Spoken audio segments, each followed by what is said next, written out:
Gracias a la audiencia de la 103.9 por acompañarnos en esta nueva edición de Diálogos con Valor, que es el espacio de la Asociación Cristiana de Jóvenes en Radio Plural. Nos reunimos virtualmente para intentar reflexionar con la mayor profundidad que nos sea posible y haciendo un alto en el camino de la frondosa realidad. Anticipamos que nuestra distinguida invitada de hoy ha accedido con generosidad a compartir con nosotros este programa y el próximo, todo un lujo que agradecemos y valoramos. Reconozcamos que somos una sociedad que habla y opina de todo, en general con poca densidad conceptual y con un facilismo verbal que roza la superficialidad y muchas veces la banalidad. Esto sucede en todos los campos. Llegamos a conclusiones definitivas con una rapidez singular y carecemos, repetimos en general, de la capacidad de interrogarnos más profundamente antes que llegar a la meta de la respuesta segura. En este programa y el próximo nos vamos a focalizar en la educación, naturalmente en el contexto global de la Argentina. La educación no es una isla que desconoce lo que pasa en el conjunto de la comunidad. Abusamos de dicotomías que asombran al más despierta. Por un lado, afirmamos campantes que la educación es la piedra angular para suturar todos los males de Argentina. Por el otro, destratamos a los docentes y no reconocemos la dignidad que esa profesión merece. La educación es lo primero, se dice con euforia, y luego se les paga a los docentes como a una profesión de inferior calidad. Gastamos fortunas, nos referimos al Estado, bancando fútbol para todos y le discutimos un punto de aumento a los docentes. Coloreamos plazas, playas y vehículos con acuarelas partidarias, gastando cifras astronómicas y sembrando crecientes dudas acerca de dónde se colocan las prioridades. La educación argentina debe mejorar, de esto no cabe duda para nadie. Para ello hay que dejar de lado las medidas aisladas, la espontaneidad sin bases y la magia. Se requieren políticas y planes a mediano y largo plazo muy bien articulados y con sentido de continuidad en la implementación. Pedirle esto a los políticos argentinos suena a misión imposible, también a otros dirigentes, por cuanto el horizonte máximo parece ser la próxima elección.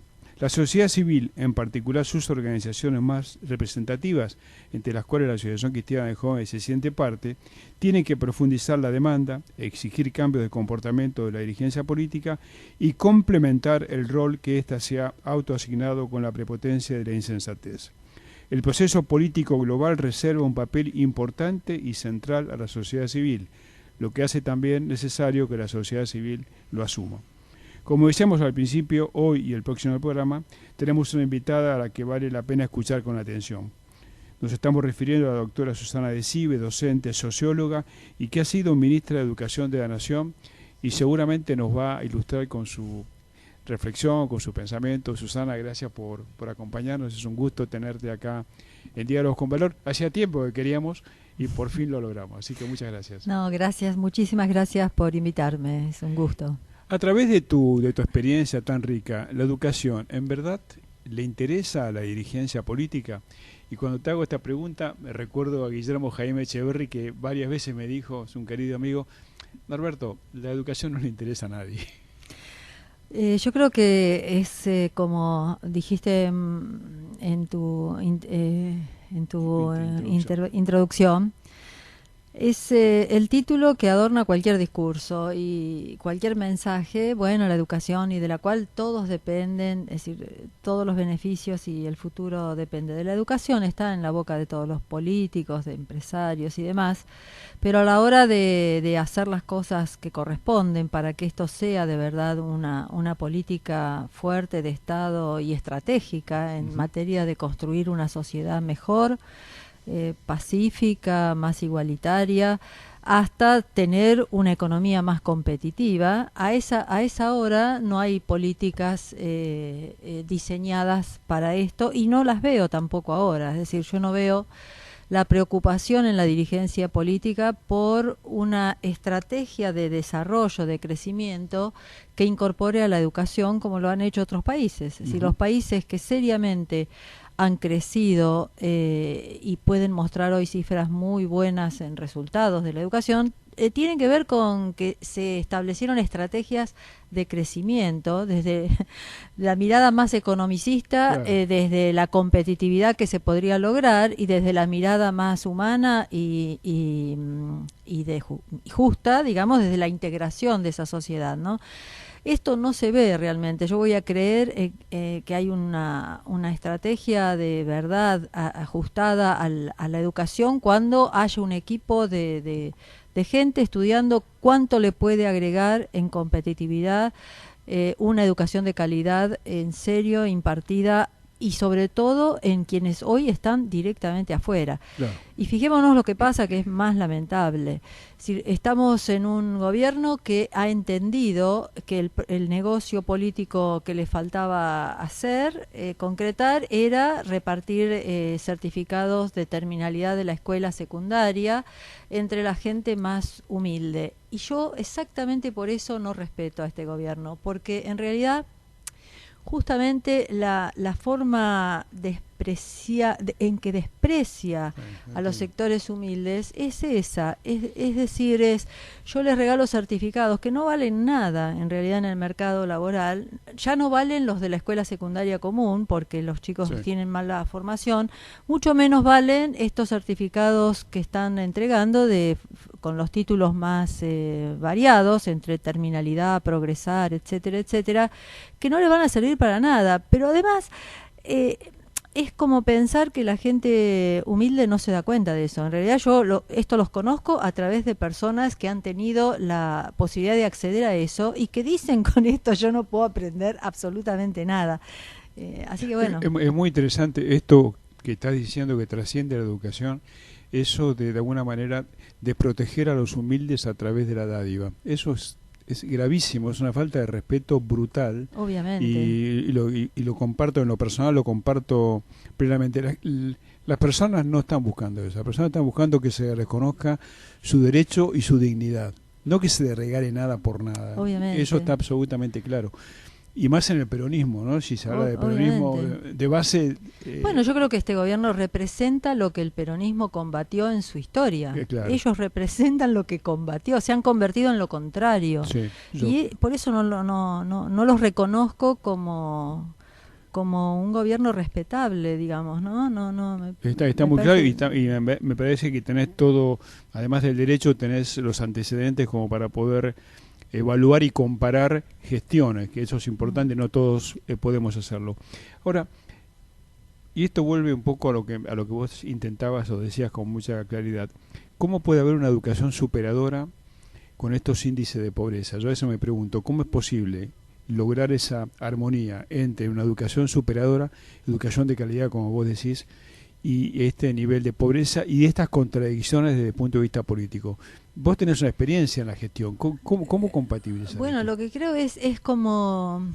Acá la responsabilidad del Estado es mayúscula en esto, es decir, por eso digo, si acá hay una estrategia de verdad de integración social y de crecimiento, si tenemos un objetivo muy claro, que es una cantidad enorme de jóvenes que están descalificados, que no comparten ni los códigos de nuestra civilización prácticamente, porque ya están afuera de los códigos de la convivencia básica. Ese es el objetivo fundamental que tiene que tener el Estado para cambiar esta historia y cambiar la situación de pobreza. Porque si a la gente que está afuera del sistema, afuera de toda posibilidad de empleabilidad, yo además le regalo o le ofrezco títulos que no les sirven para nada, los engaño, los hago entrar al sistema educativo y salen sin ninguna calificación o abandonan. Entonces, bueno, lo que están fallando acá son los instrumentos fundamentales que tiene el Estado y de los cuales no hay que renegar ni descreer porque siguen siendo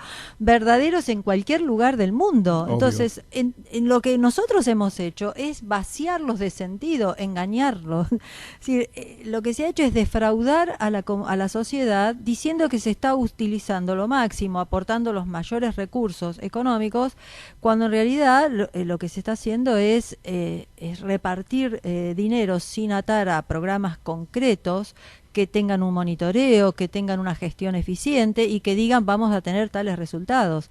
Entonces, este es el problema, que se ha defraudado en el uso de los recursos que tiene el Estado para poder salir y sacar de verdad a la gente pobre de esa situación para que tenga instrumentos, herramientas para poder defenderse en la sociedad, ¿no? Esto llevaría a decir que en la sociedad argentina todavía tenemos educación rica para ricos, dicho de esta manera eufemística, y una educación pobre para pobres, con lo cual jamás van a llegar a tener la igualdad de oportunidades deseada. Yo creo que esto era nuestra historia, digamos, cuando, yo no sé si recuerdas el Congreso Pedagógico, Sí, claro. cuando recuperamos la democracia. Ese era el primer diagnóstico, ¿no? Que estaba alarmante, era el crecimiento de una oferta educativa de buena calidad, diferenciada, incluso privada en muchos casos, o aún pública, pero al acceso de determinados sectores sociales. Sí, y para el resto se había degradado muchísimo la calidad del servicio. Eso para mí se profundizó en realidad en estos 10 años. Se agravó, por más que se han puesto más recursos, que tenemos marcos legales mucho más favorables, que se avanzó en la infraestructura, en la incorporación de mucha matrícula, pero la diferencia de calidad para mí se profundizó, ¿no? Ah, sí. Sí, sí. Y eso es un tema grave. ¿Y tuviste oportunidad de discutirlo esto o tenés oportunidad de discutirlo con aquellos que también están en el campo educativo y preocupados como vos, o esa discusión está cerrada? Bueno, sí, con las personas que no son parte de la gestión del Entiendo. Estado actual, de gobierno, ¿no es cierto? Sí, se ha cortado el diálogo con quienes son los ejecutores, porque en realidad, como nunca pasó, este es un gobierno que tiene como, bueno, personas a cargo de la gestión que como si tuvieran anteojeras, ¿no es cierto? No pueden ver ni escuchar a nadie porque ellos mismos serán castigados. Es decir, bueno, entonces no hay diálogo posible ahí. Lo que hay sí es un reconocimiento fuera de quienes están en la gestión de cuáles son los problemas reales, y hay mediciones concretas que muestran el deterioro creciente de nuestro sistema. Más aún, los últimos datos que se dejaron de relevar, censales, mostraban que, como nunca había pasado, una parte de la matrícula de la escuela estatal se estaba desplazando hacia la escuela privada. Es decir, no es que se estaba yendo del sistema como estábamos acostumbrados. Sí. Por abandono, no, está sumando filas dentro del sector privado, cosa realmente inédita.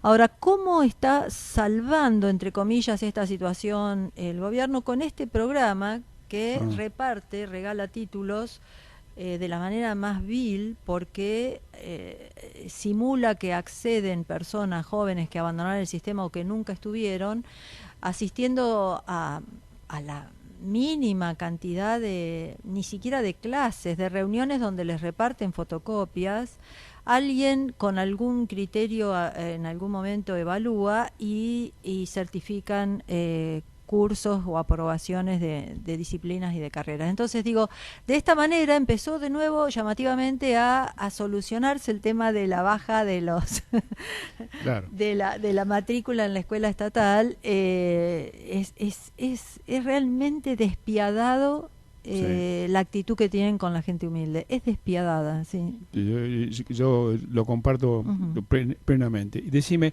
el docente, ¿cómo lo ves? Porque nosotros al docente le exigimos lo mejor, le pedimos hasta lo que no tiene, llega el momento de pagarle y estamos retaseándole un punto, 2 puntos, 3 puntos, después gastamos plata de manera desproporcionada en otras cosas que tienen muchísima menos importancia. ¿Cómo se siente el docente ante esta falta de reconocimiento social a su dignidad como tal?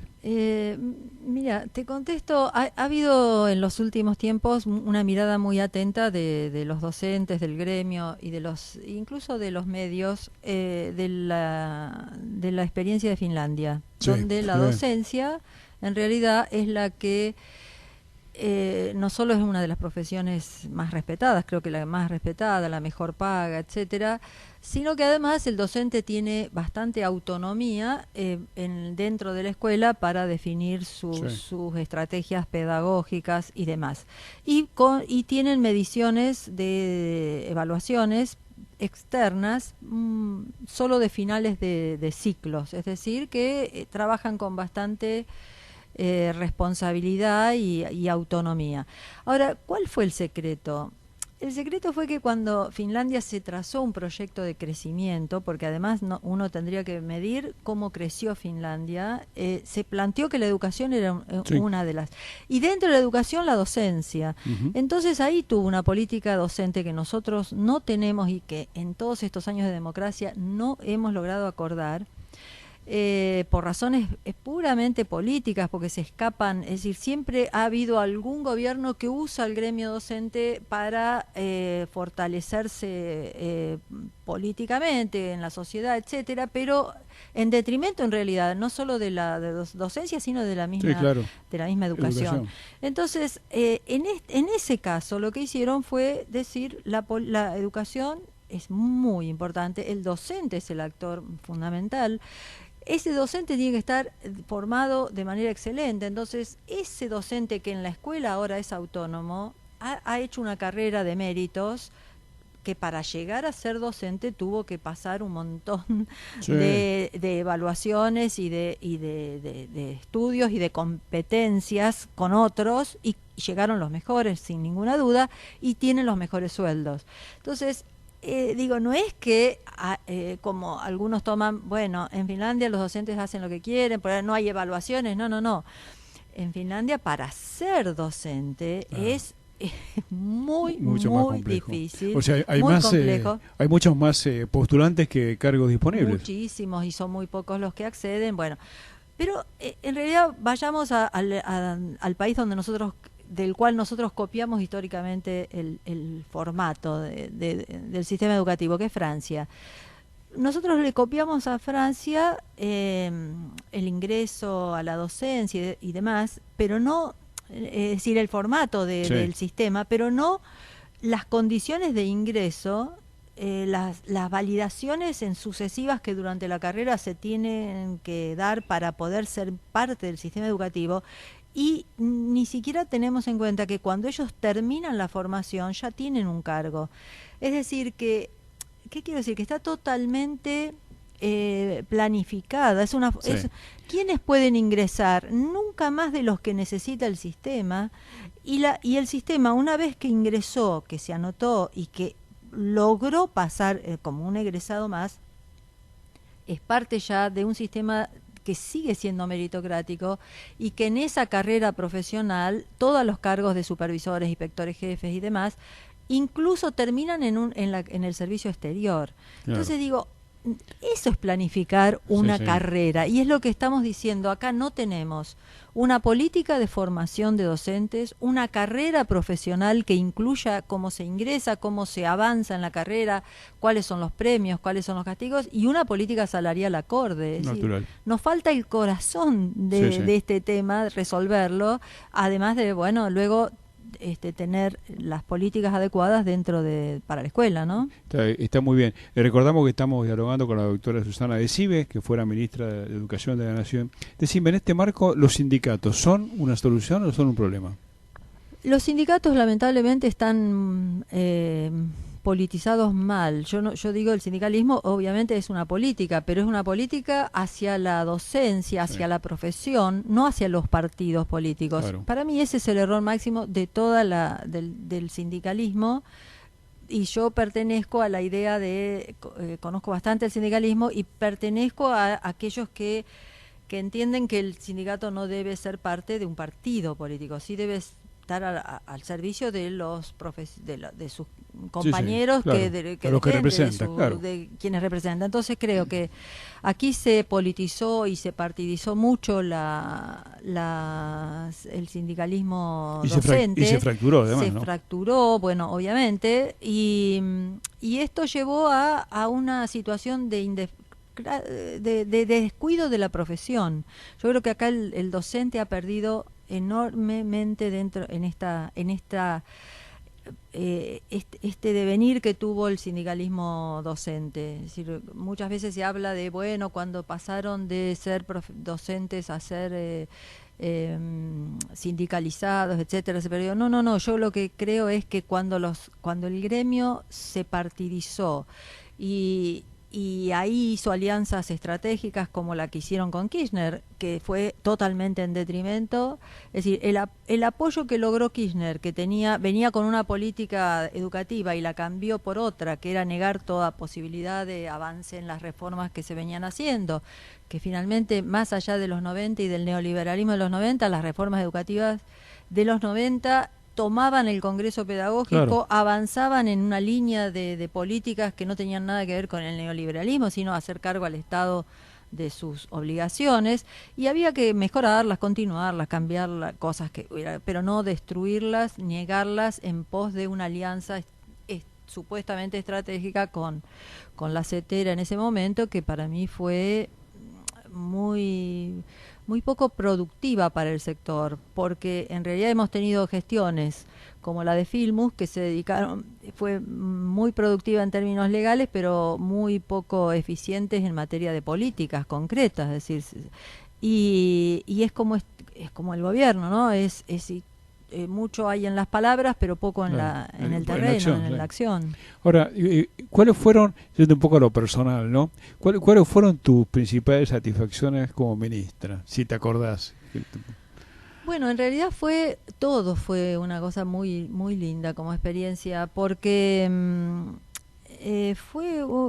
por eso digo, nosotros no era que veníamos del capricho de una política, sino que veníamos de un espacio de defensa de la escuela pública que trabajó muchísimo en el Congreso, que contuvo, la gente se olvida obviamente, pero la marcha blanca en contra de las políticas educativas del mismo Menem, nosotros éramos parte de esa marcha blanca en contra de esas políticas. Por eso quiero decir que poco se entiende, pero cuando sale la ley federal y los acuerdos en materia, sale en contra de las primeras políticas que empezó a llevar el gobierno de Menem, es decir, sale la ley federal como una contención máxima de las demandas que había en la sociedad y en los organismos que actúan en educación, y de ahí en más fue como cumplir con una experiencia muy muy buena, que fue llamar a todos los que quisieran y necesitábamos que colaboren, de todos no importaba ni la ideología ni la pertenencia política, acá importaba la calidad del aporte, la pertenencia, la pertenencia académica.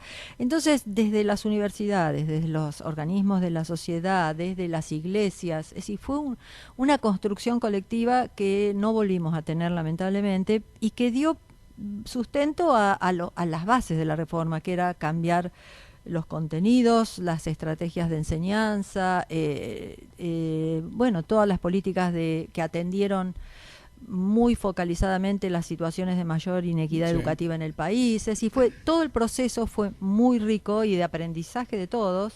Bueno, fue las primeras veces que instalamos un sistema nacional de evaluación, es decir, muchas cosas ¿Y qué te nuevas, innovadoras? ¿Qué te frustró? Fue después. Sí. Nunca pensé, realmente, nunca pensé. Yo estaba convencida que habíamos logrado una política de Estado, porque en realidad adherían todas las provincias que ni siquiera pertenecían al justicialismo, eran radicales, federales, de distintos, realmente todas las provincias acompañaban y habían cambiado sus perfiles de gestión en ese momento, porque eran especialistas, es decir, ministerios que carecían de especialidad, de fortaleza, se fortalecieron durante todos esos años de gestión, porque tenían que formar equipos que acompañaran las construcciones colectivas de las reformas. Entonces, por eso yo estaba convencida que eso no se podía volver atrás, se podía corregir, había cosas nosotros mismos decíamos qué cosas había que corregir, y armamos una fundación trabajando para las provincias que estaban avanzando, etcétera. Nunca pensé que volvía eso para atrás. Ese fue para mí fue un golpe muy duro a una casi ingenuidad mía de creer que habíamos dejado las bases de una política que iba a seguir. Es decir, una ingenuidad respecto al sistema político. Claro. ¿Y te parece que estamos necesitando un nuevo Congreso Pedagógico? No, yo lo que digo es que lo que estamos, ni siquiera nuevas leyes, Bien. estamos necesitando acuerdos para ver cómo cumplimos. Mire, está todo escrito lo que hay que hacer. Hay que hacerlo. Hay que hacerlo, Esto claro. que digo de la carrera profesional Sí, sí. docente, está dicho que hay que hacerlo, dice, no dice cómo, así que no está mal. Es decir, lo que hay que decir es, bueno, a ver, ¿cómo focalizamos las mayores necesidades, en qué lugares para atender ya? Y luego, ¿cómo mejoramos la calidad de todo este sistema? ¿Dónde están los nudos críticos y las cosas que nos faltan hacer, que son estos temas vinculados a la docencia? Pero digo, faltan acuerdos sobre una agenda que está clarísima la agenda. Lo que no se ven son acuerdos y construcción de caminos Claro. para hacerlos, y compromisos de largo plazo, porque todo esto es de largo plazo. Si ningún gobierno en 4 años puede tener resultados. Imposible. ¿Te han tentado de volver a la función pública?